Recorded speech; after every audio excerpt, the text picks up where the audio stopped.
하나님께서 우리에게 주시는 말씀은 로마서 16장 1절부터 16절까지 말씀입니다.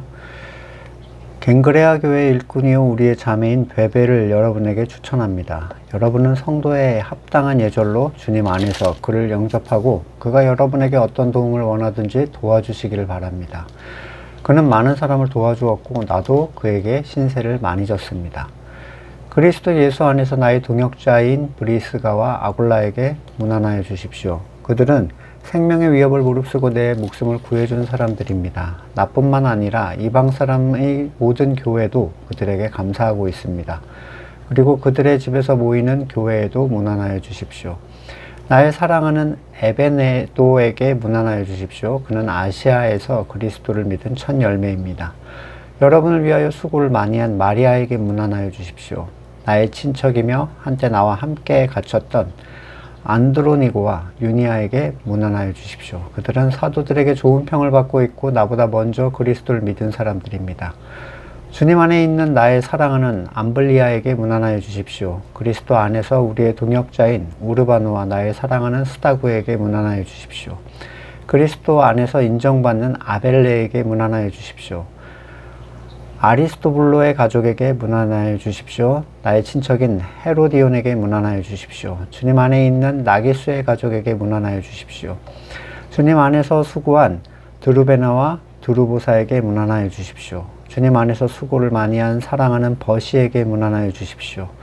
주님 안에서 택하심을 받은 루포와 그의 어머니에게 문안하여 주십시오. 그의 어머니는 곧 내 어머니이기도 합니다. 아순그리드와 블레곤과 허메와 바드로바와 허마와 그들과 함께 있는 형제 자매들에게 문안하여 주십시오. 비롤로고와 율리아와 네레오가 그의 자매 울름바와 그들과 함께 있는 모든 성도에게 문안하여 주십시오. 거룩한 입맞춤으로 서로 문안하십시오. 그리스도의 모든 교회가 여러분에게 문안합니다. 아멘.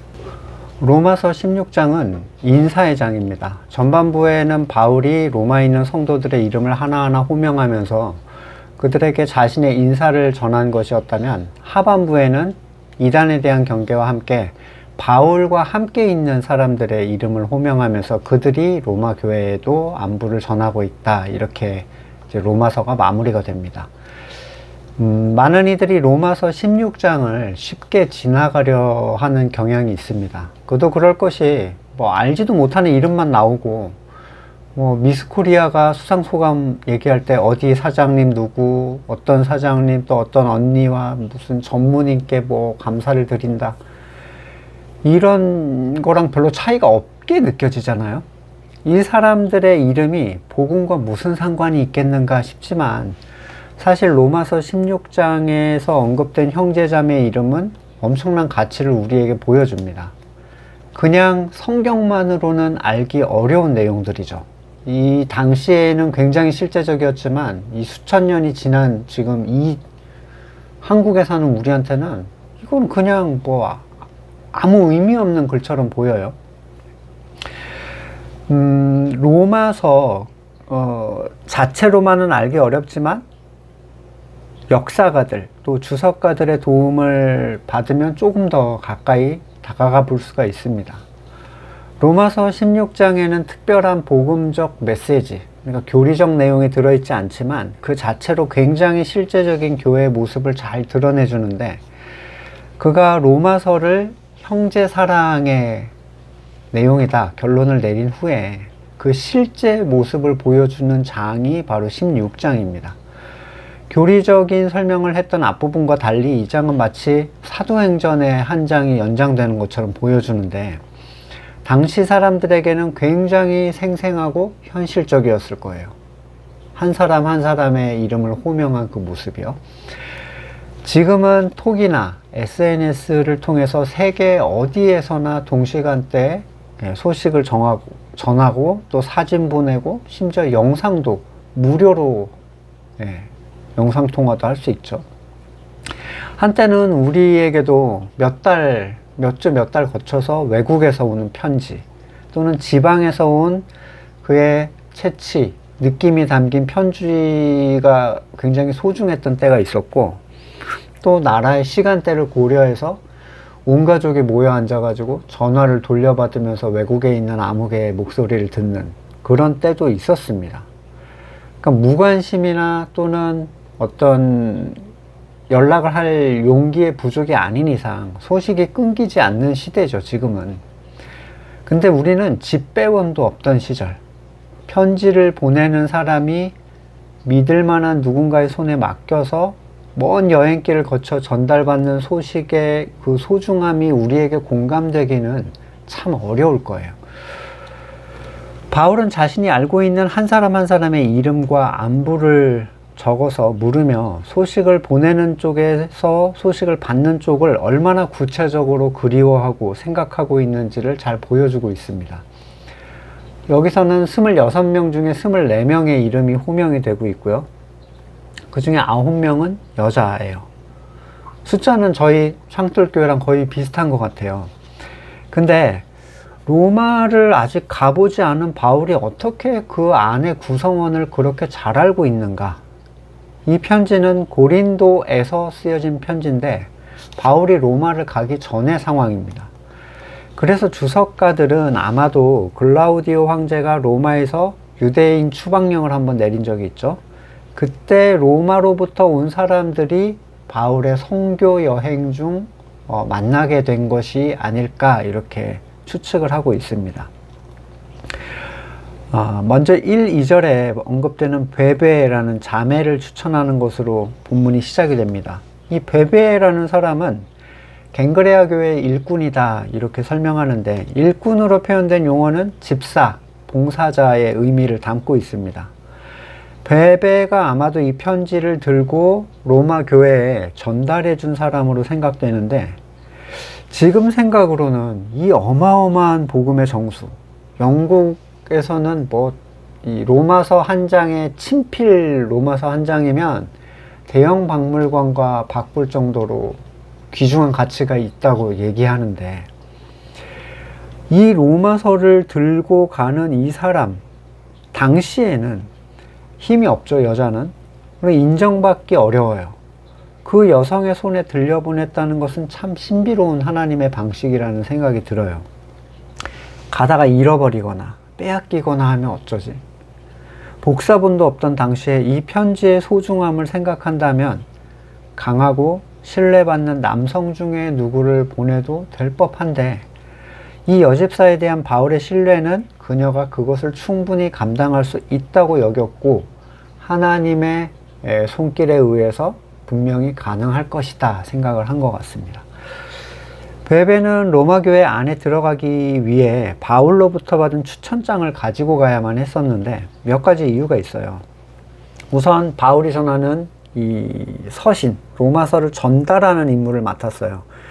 당시 사도 바울이 가지는 교회 안에서의 권위는 굉장히 큰 것이었기 때문에 이것을 전달하는 사람의 정체성에 대해 분명히 확신을 줄 수 있어야 했습니다. 당시 시대 상황에서 추천서는 교회 안에서도 굉장히 큰 의미를 가졌어요. 그러나 추천서가 과연 초대교회에 좋은 역할만 했는가? 추천서를 받으면 확실한가?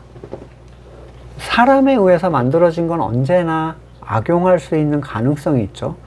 고린도 후서에서 그 악용 사례를 살펴볼 수가 있습니다. 고린도 후서 3장 1절에 우리가 이렇게 말하는 것이 우리 자신을 지켜 올리는 말을 늘어놓는 것입니까? 아니면 어떤 사람들처럼 우리가 여러분에게 보일 추천장이나 여러분이 주는 추천장을 필요로 하는 사람들이겠습니까?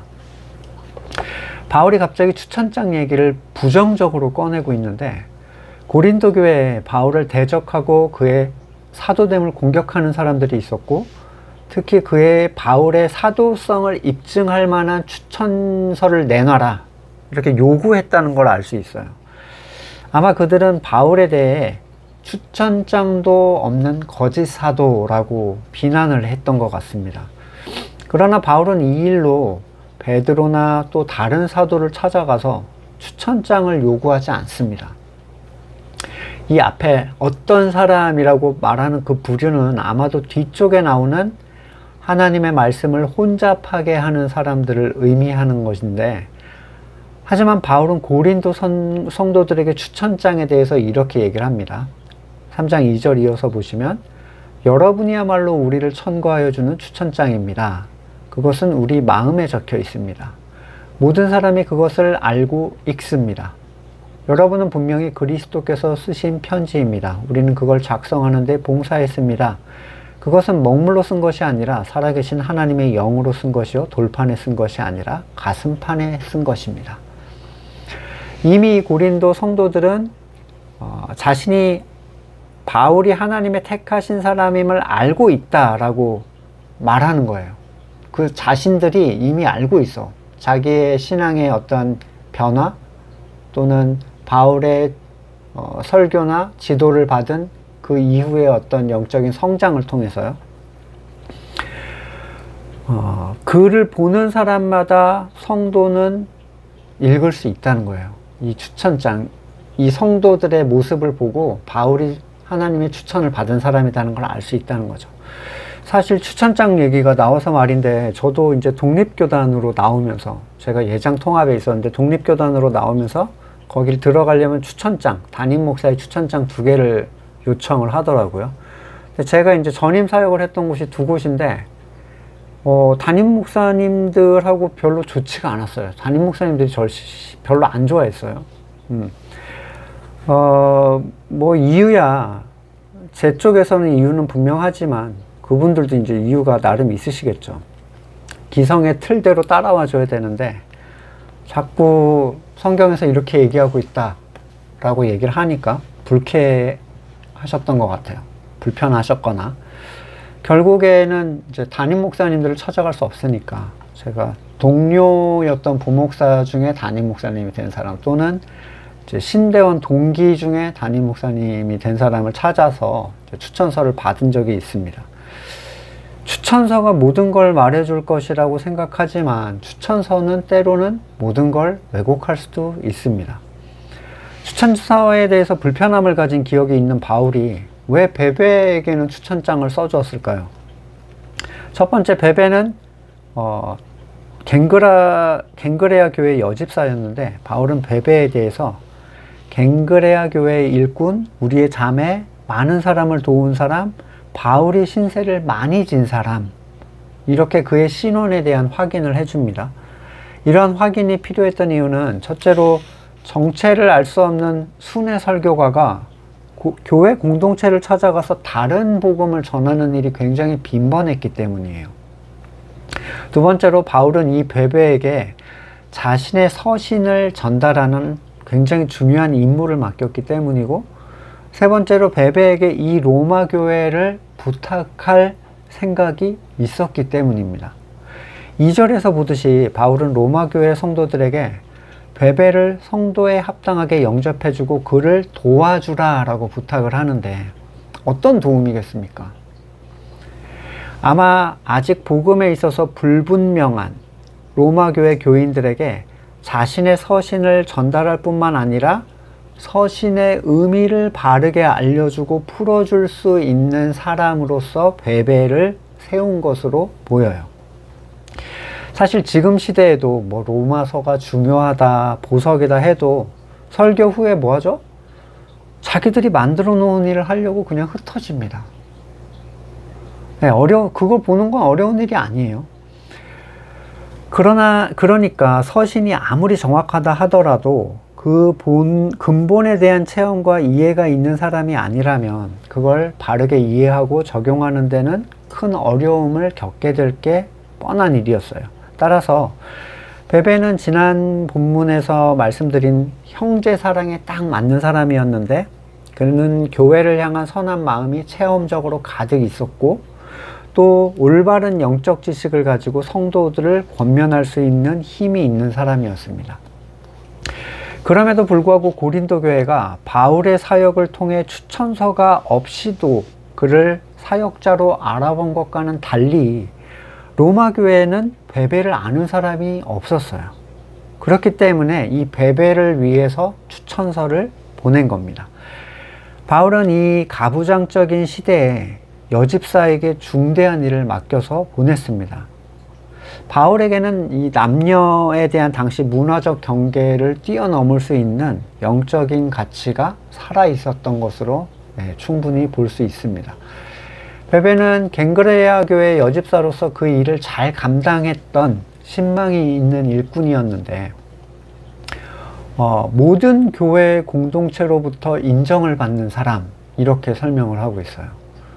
또 많은 사람을 돕고 바울이 많은 신세를 졌다는 것으로 봐서 상당한 재력을 가지고 있는 사람이라고 생각할 수도 있습니다. 그녀는 가지고 있는 재물을 하늘의 가치를 위해서 사용할 줄 아는 사람이었는데, 물질을 가지고 영원한 가치를 위해 사용한다 라는 건 그 사람의 실제적인 가치관을 제일 잘 드러내주는 부분이에요. 생각해보면 여러분, 물질에 대한 빈부, 나름 빈부의 차이는 꽤 있지만 많이 가졌다고 해서 자기가 되게 풍족하다고 생각하는 경우는 별로 흔치가 않습니다. 왜냐하면 물질이 생기면 거기에 맞는 쓰임도 생기거든요. 그 맞는 수준의 쓰임이라는 게 또 추가적으로 생기게 돼 있어요. 그렇게 되면 결국 물질은 항상 부족할 수밖에 없거든요.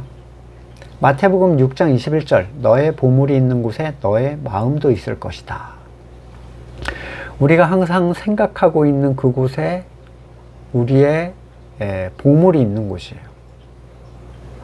사람은 항상 1순위를 위해서 2순위를 희생합니다.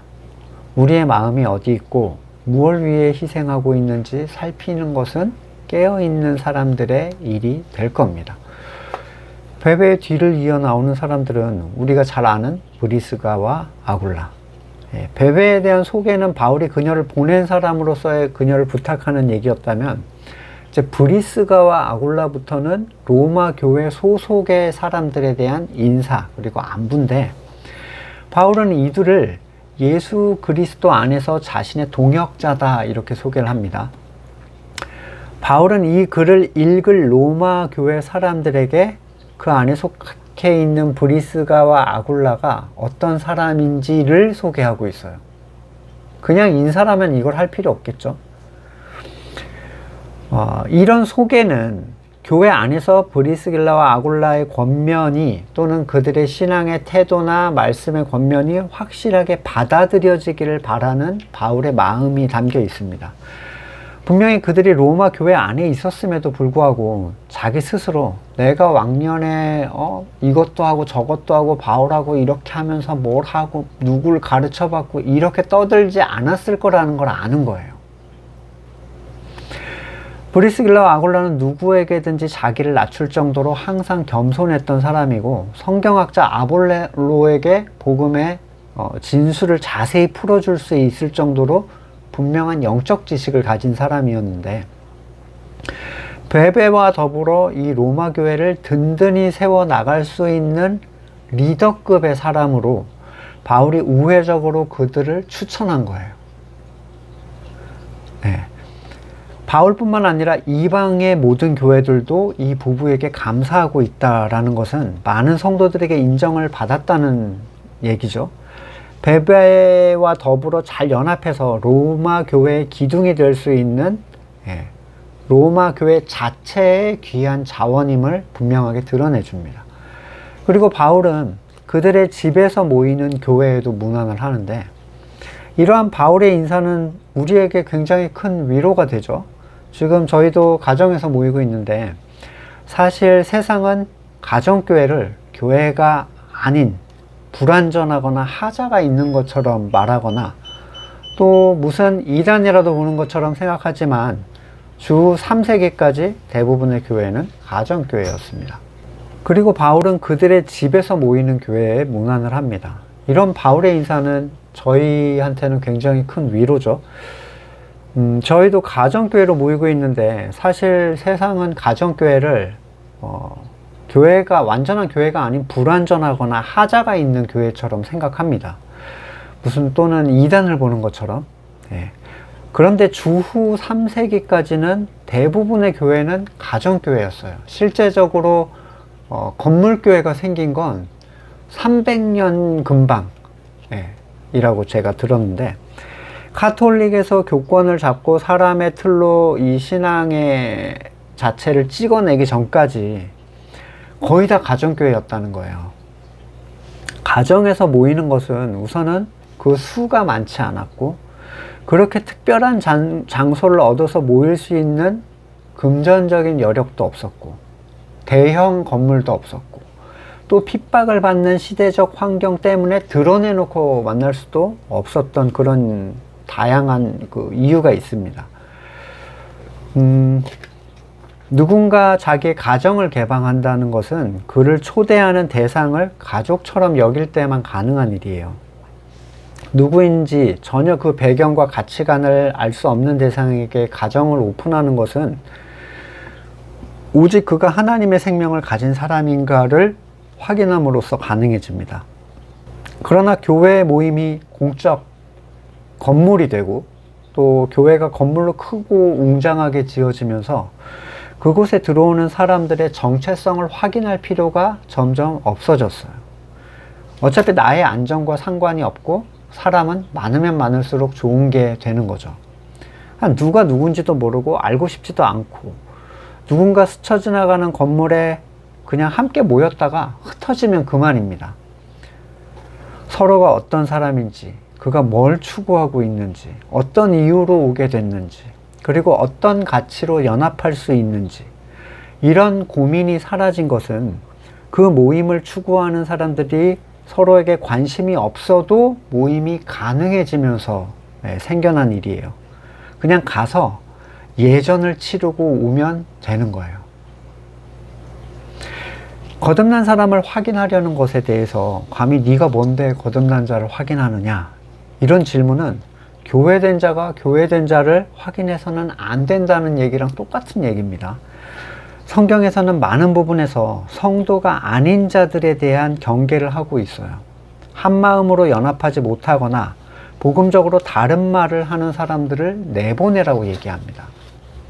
요한 2서 1장 7절, 속이는 자들이 세상에 많이 나타났기 때문입니다. 그들은 예수 그리스도께서 육신을 입고 오셨음을 고백하지 않습니다. 이런 사람이야말로 속이는 자요 그리스도의 대적자입니다. 여러분은 스스로 삼가서 우리가 수고하여 맺은 열매를 잃지 말고 충분히 포상을 받을 수 있도록 하십시오. 지나치게 나가서 그리스도의 가르침 안에 머물러 있지 아니한 사람은 누구든지 하나님을 모시고 있지 아니한 사람입니다. 그 가르침 안에서 머물러 있는 사람은 아버지와 아들을 다 모시고 있는 사람입니다. 누가 여러분을 찾아가서 이 가르침을 전하지 않으면 그 사람을 집에 받아들이지도 말고 인사도 하지 마십시오. 그에게 인사하는 사람은 그가 하는 악한 일에 동참하는 것입니다. 우리는 우리의 교제 가운데서 이러한 문제들을 벌써 여러 번 확인했고 함께 체험하고 있습니다. 하나의 말씀을 함께 먹을 수 있는 사람들이 진짜 성도죠.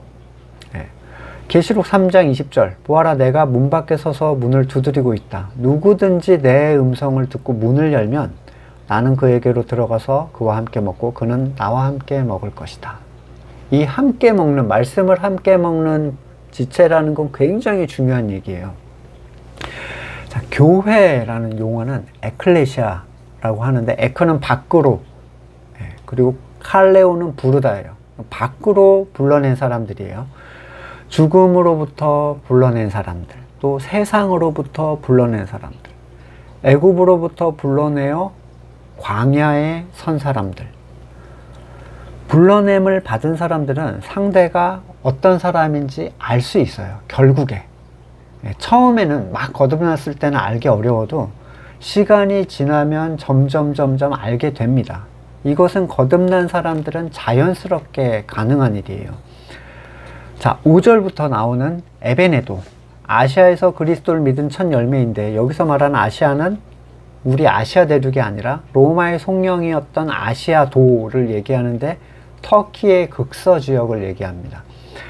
6절의 마리아, 로마 교회를 위하여 수고했던 자매인데, 수고하다라는 의미가 막 극도로 피곤한 상태가 되기까지 교회를 위해 헌신했다는 뜻을 가지고 있습니다. 성교비를 충당하려고 했는지, 아니면 어려운 성도를 도왔는지, 또는 병자를 위해서 수고했는지 알 수 없지만 그녀의 수고가 성도들에게 인정을 받고 있었다라는 것은 분명하죠. 7절에 친척을 말하는 건 혈육 친척을 얘기하는 게 아니라 동족을 가리키는 의미로 사용이 되고 있고, 안드로니고와 유니아는 바울과 함께 옥고를 치른 사람들인데 복음을 위해서 이런 것을 감수했다면 그들의 신앙이 얼마나 분명했을지 자연스럽게 설명이 되죠. 이들을 부부라고 보는 견해도 있어요. 더 나가서 사도들에게 좋은 평을 받았다라고 얘기하는데 여기에서 나오는 사도도 12사도 외에 그냥 보냄을 받은 자라는 의미, 그러니까 복음을 전파하는 사람들에게 좋은 평을 받았다, 이런 의미로 받는 게 더 자연스럽습니다. 이들은 바울보다 먼저 믿음을 가졌던 사람들이고 또 주석가들은 그들이 어쩌면 바울이 성도를 핍박할 때 그를 피해서 로마로 왔던 사람들일 것이다, 이렇게 추측하기도 해요. 중요한 사실은 바울이 그들의 좋은 평을 의도적으로 지금 여기에서 언급하고 있다는 거예요. 일종의 소개죠. 얘네는 굉장히 신앙이 좋은 친구들이니까 얘네가 어떻게 하는지 잘 봐라, 이런 메시지가 안에 숨겨져 있어요. 베베를 시작으로 브리스길라와 아굴라, 또 에베네도, 마리아, 안드로니고, 유니아, 이런 사람들에 대해 그들의 성도됨의 분명한 수준, 헌신을 언급한 것은 로마 교회 성도들에게도 신앙적인 신뢰를 얻고 그들을 중심으로 단단히 서기를 바라는 소망이 담긴 거라고 볼 수 있습니다. 사실 거듭난 성도가 성숙하기 이전에는 어떤 성도가 좋은 성도인지를 알기가 굉장히 어려워요. 그냥 뭐 항상 웃고 항상 아멘하고 항상 시키는 일 하고 이러면 좋은 성도라고 생각하잖아요. 지금의 장로 선거를 보면 더 그런 생각이 많이 들어요. 주로 그 가족 중심이에요. 가족 중심으로 대가족, 그 윗선에 누가 큰 인물이 있는가, 힘이 강한 인물이 있는가, 교회에서 힘쓰는 가족들의 당선이 거의 대부분입니다. 그가 실제로 신앙적인지, 그가 복음에 헌신했는가가 중요하지가 않아요. 교회 일을 얼마나 많이 하는지, 시키는 대로 얼마나 잘하는지, 얼마나 많은 부분에서 눈에 보이는지, 사람에게 인기가 좋은지, 그가 금전적으로 얼마나 많이 가지고 있는지. 여러분, 제가 들은 얘기인데 어떤 큰 교회, 저 서울의 서초동의 어떤 큰 교회는 돈이 없으면 항존직을 못한대요. 못한대요, 그냥. 그럼 돈이 없는 사람은 어떻게 해요? 그랬더니 못한대요. 웃기죠. 아주 웃긴 상황이에요. 또는 사회적으로 그가 얼마나 높은 지위에 있는지, 개인적으로 친분이 있는지, 착한지. 갑자기 떠오른 생각이, 제가 있던 곳에서 항존직 선거를 했는데 어떤 분이 한 표인가 두 표가 안 됐어요. 그래서 여기 이제 담임 목사님 이렇게 보더니 그 사람이 의사였거든요. 이거 넣어주라고. 그래가지고 들어간 케이스를 하나 본 적이 있습니다. 좀 심각한 사람이죠. 거듭난 전제가 아니어도 그들이 교회 다니고 있는 사람이고 세례를 받았으면 그냥 인기 투표가 되는 거예요. 사실은. 예. 그러니 안 되면은 뭐 삐져서 교회를 나가네 마네 이러고, 되면은 눈이 높아져서 사람들을 무시하고 자기 의를 쌓는 무대로 교회를 사용하려고 해요. 일을 막 만들어내죠. 디모데후서 4장 3절에 때가 이르면 사람들이 건전한 교훈을 받으려 하지 않고 귀를 즐겁게 하는 말을 들으려고 자기네 욕심에 맞추어 스승을 모아들일 것입니다. 그런 사람들은 그런 사람들을 모아들이게 돼 있어요. 그들은 진리를 듣지 않고 꾸민 이야기에 귀를 기울일 것입니다. 거듭나지 않은 사람들이 교회에 목사를 뽑고 장로를 뽑아서 세우기 시작하면서 교회는 심각하게 무너지기 시작했어요. 거듭나지 않은 사람들의 뜻을 따라 세워진 사람이 다시 그들을 다스리는 악순환이 시작되죠. 교회는 단단한 신앙을 가진 사람들이 주축이 되어서 그 중심을 잘 잡아가야 합니다. 교회는 민주주의가 아니에요. 많은 사람의 마음에 드는 것이 절대로 선한 게 아닙니다. 스펄전 목사님 말씀드린 적이 있죠. 예, 복음에 관하여 얘기했다가 침례교단에서 잘렸어요.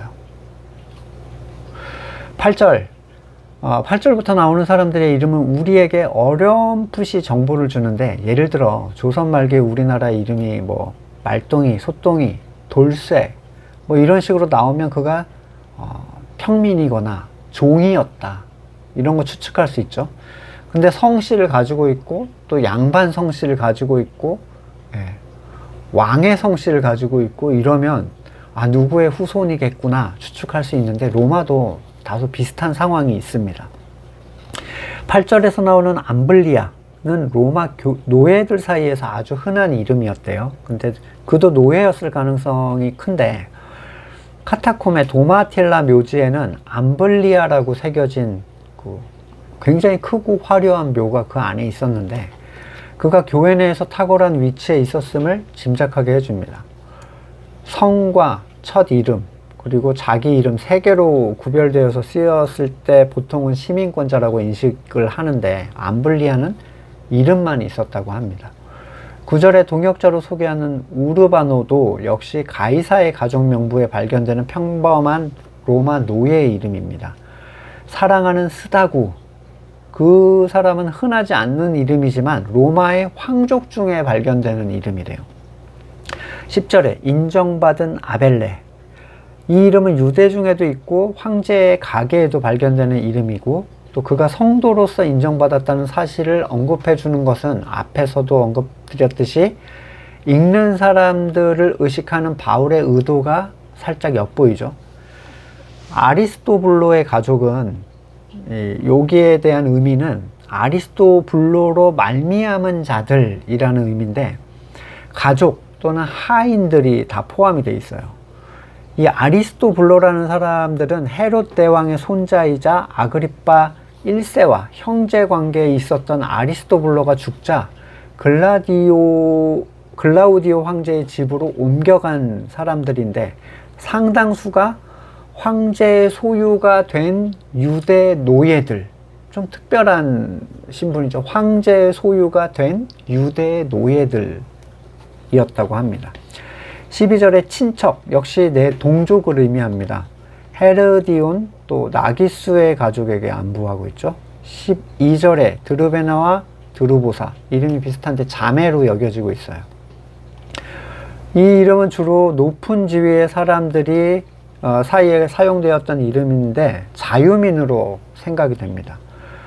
주 안에서 수고를 많이 한 사랑하는 버시, 이것은 과거형의 표현인데, 이 여성이 나이가 많이 들었고 지금은 활동을 하지 못하는 상태를 말해주고, 또 이름을 볼 때 페르시아 출신의 여성으로 노예였다가 해방이 되었던 것으로 추정이 돼요. 사랑하는 이라고 표현된 이 표현은, 그러니까 내 개인적 사랑이 아니라 교회가 사랑한 여인, 이렇게 해석을 하는데, 그녀가 그의 모든 삶을 교회를 사랑한 것과 그 사랑을 교회가 인정하고 있다라는 걸 의미하고 있습니다. 13절에 택하심을 받은 루포와 그의 어머니, 루포는 마가복음에서 예수님의 십자가를 대신 졌던 구레네 사람 시몬의 두 아들 중 한 명으로 알려져 있죠. 그리고 구레네 사람은 흑인이었다고 해요. 루포의 어머니는 바울을 친아들처럼 잘 돌봐주었고, 많은 사랑의 빚을 바울이 지고 있는 것으로 보입니다. 14절의 인물 중에 바드로와와 허마는 로마 황제 가이사의 가계에서 굉장히 잘 보이는 이름이었다고 합니다. 그들과 함께 있는 형제는 혈연의 형제라기보다는 교회를 이루고 있는 공동체에 대한 안부를 묻고 있는 거죠. 15절, 빌롤로고와 율리아는 부부였을 것으로 추정되는데, 빌롤로고는 흔한 노예 이름이고 율리아는 왕족 가계에서 볼 수 있는 여종의 이름이에요. 네레오도 왕족 비문에서 발견되는 이름이라고 합니다. 그러니까 무슨 주석도 아니고 왜 이런 내용을 이렇게 나열하는가 생각하실 수 있겠지만, 이 이름들이 가진 특색을 살펴보면 이 공동체가 얼마나 다양한 종류의 사람들이 섞여 있는지를 쉽게 볼 수 있습니다. 유대인, 이방인, 황족, 노예, 나이가 많은 사람과 어린 사람, 남자, 여자, 부한자, 빈한자, 열심을 가지고 신앙을 해서 유명한 사람들과 또 무명한 사람들, 이 모두가 하나의 공동체를 이루고 있는 곳이 바로 로마 교회였어요. 사회에서 어떤 공동체를 우리가 이루려고 하면 조건을 맞추기가 쉽지 않다는 것을 알 수 있습니다. 어떤 걸 좋아해서 모인 사람들, 취미라고 할지라도 한마음으로 만나기가 정말 어렵고, 더구나 거기에서 가족처럼 서로 사랑해라 라고 얘기하는 건 불가능하죠. 그래서 건물교회는 공동체를 분류해서 비슷한 것을 가진 사람끼리 나눕니다. 나이대로, 성별대로, 직업이나 부의 소유나 심지어 취미로 나누는 교회도 있어요. 취미반이 있어요, 교회에. 그런 의미에서 저는 창틀 공동체가 이 로마 교회에서 보여주는 모습을 그대로 가지고 있는 교회라고 자신하는데, 자랑할 수 있는데, 우리가 한 자리에 함께 모일 수 있는 건 다른 조건이 맞기 때문이 전혀 아니에요. 그분들이 거듭난 사람들이라는 이유 때문입니다. 그에게 하나님의 생명이 있다는 사실, 그거 하나면 누구와도 연합할 수 있어요. 예수님께서 모으신 12제자 그룹이 교회의 모습을 보여준다라고 얘기하는데, 부자와 가난한 자, 다혈질과 우울질, 행동가와 사상가, 나이가 있는 자와 어린 자, 배움이 있는 자와 없는 자, 유명한 자, 무명한 자, 보수, 진보, 심지어 세리 마태와 열심당 시몬은 사실 서로 눈에 띄면 죽일 정도로 싫어할 만한 사람들이었어요. 하나의 그룹을 만드는데 이렇게 다양한 종류의 사람을 섞어 놓는 건 그룹을 망치는 리더에게나 보일 법한 선택이에요. 근데 예수님은 이들을 묶으시고 서로 사랑해라, 불가능한 명령을 던져주셨죠. 만약에 이들에게 하나의 사랑이 가능하다면 이 사랑은 사람이 만들어낸 사랑은 아닌 게 분명합니다. 참으로 신비로운 방식인데, 너무 다른 사람들이 한데 모여 있지만 그들에게 중요한 것은 서로의 세상적 기호가 아니라 스스로를 피조물로 인식하고 선악의 주권을 하나님께 돌리는 사람들이라는 기준에서 그들은 그냥 같은 존재가 돼버립니다. 그리고 머리 되신 예수님의 생명을 통해서 점점 비슷해져 가요. 어떤 의미에서 비슷해지냐면 영원한 가치만이 중요한 사람들로 변해가는 거예요. 골로새서 3장 9절 하반부에 여러분은 옛사람을 그 행실과 함께 벗어버리고, 이 벗어버리는 것은 지금 이 다름에 대한 그 중요성을 제거하는 거예요. 그 가치를. 범주, 구별을 거부하는 자기 부인을 요청하는 거죠. 따라서 교회라는 다양성을 가진 공동체는 자신이 무엇을 벗어내지 못했는지에 대한 충돌을 잘 드러내주는 장이 돼요. 자기 부인의 장이 된다고요. 어떻게 하면 자기 부인을 할 수 있지? 근데 내가 누군가와 대면했을 때 충돌이 나는 부분이 너무 잘 보여요. 이 교회 안에서는. 자, 그리고 새 사람을 입으십시오. 이 새 사람은 자기를 창조하신 분의 형상을 따라 끊임없이 새로워져서 참 지식에 이르게 됩니다. 계속 새로워져요. 그 지식에 이르게 되면 어떻게 되는가? 11절. 거기에는 그리스인과 유대인도, 할례받은 자와 할례받지 않은 자도, 야만인도, 스구디아인도, 종도, 자유인도 없습니다. 오직 그리스도만이 모든 것이며 모든 것 안에 계십니다. 그냥 교회가 돼버린 거예요. 이렇게 성도는 하나가 됩니다. 그 안에 오직 그리스도만 남아서. 그러므로 여러분은 하나님의 택하심을 입은 사랑받는 거룩한 사람답게 동정심과 친절함과 겸손함과 온유함과 오래 참음을 옷 입듯이 입으십시오. 그가 누구에게 불평할 일이 있더라도 서로 용납해주고 서로 용서해 주십시오. 주님께서 여러분을 용서하신 것 같이 여러분도 서로 용서하십시오. 이 모든 것 위에 사랑을 더하십시오. 사랑은 완전하게 묶는 띠입니다. 그리스도의 평화가 여러분의 마음을 지배하게 하십시오. 이 평화를 누리도록 여러분은 부르심을 받아 한 몸이 되었습니다. 또 여러분은 감사하는 사람이 되십시오. 그리스도의 평화는 그리스도만이 있는 사람들에게 발생하는 평화예요. 이 평화가 성도의 마음을 지배하게 하려면 다른 가치관, 다른 선을 말씀을 통해서 부인해야 됩니다. 그래서 3장 16절에 그리스도의 말씀이 여러분 가운데 풍성히 살아있게 하십시오. 온갖 지혜로 서로 가르치고 권고하십시오. 권고가 사랑이라고 했죠, 지난번에. 예. 선한 마음과 올바른 지식을 가진 권고, 권면. 감사한 마음으로 시와 찬미와 신령한 노래로 여러분이 하나님께 마음을 다해 찬양하십시오. 성도가 교회의 가치를 누리고 그 안에서 평안을 누리면 그는 함께 하나님을 찬양하게 돼요. 이거는 성가대랑은 완전 다른 찬양이죠. 만들어진 노래가 아닙니다. 그에게 구원이 이미 현재형이고 약속된 모든 것들이 보장된 존재로서 올려지는 찬양이에요. 16절에 로마서 16장 16절 거룩한 입맞춤으로 서로 문안하십시오. 그리스도의 모든 교회가 여러분에게 문안합니다. 거룩한 입맞춤. 입맞춤은 당시 문화로서의 인사예요. 안부 방식이죠.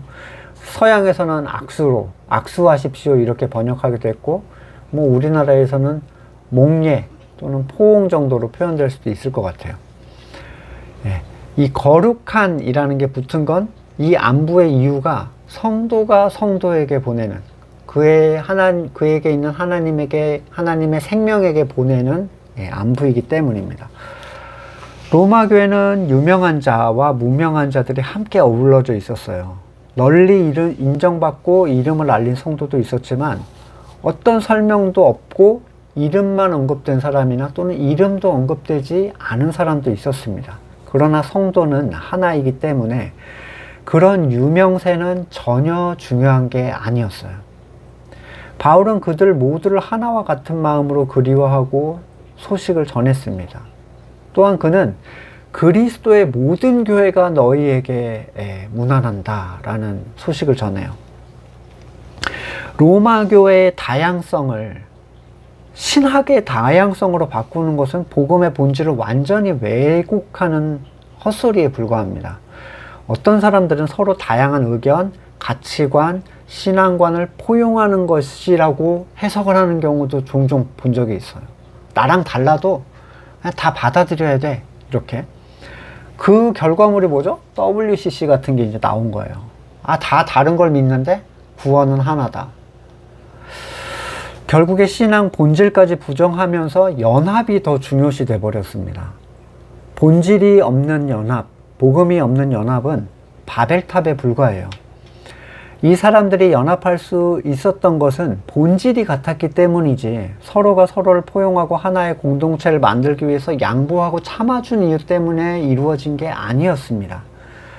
참된 것이 중요해지면 다른 것은 중요치 않은 게 되어가게 돼 있어요.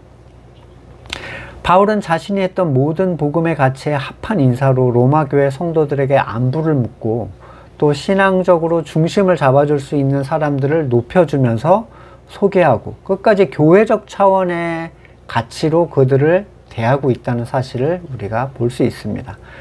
다양성 속에서 중심을 잡아주는 가치가 무엇인지 분명하게 확인하고 그 중심을 교회 안에 잘 세워가실 수 있기를 소망합니다. 말씀을 놓고 함께 기도하겠습니다. 사랑의 주님, 우리는 모두 접붙여진 존재들입니다. 각자가 다른 환경에서 다른 존재로 살다가 그리스도의 몸에 접붙임을 받게 되었습니다. 자기를 부인하고 날마다 그리스도를 닮아가기를 원합니다. 그리스도를 향한 가치 이외에는 아무것도 아닌 자들이 되기를 원합니다. 우리를 온전히 하나로 묶어주시옵소서. 이제는 우리 구주 예수 그리스도의 은혜와 하나님의 사랑과 성령의 교제케 하심이 하나의 띠로 묶여서 온전히 하나의 교회로서 이 세상을 살아가기를 소망하는 우리 사랑하는 형제들과 그의 삶의 자리 가운데 이제로부터 영원까지 함께 하시기를 간절히 축원드립니다.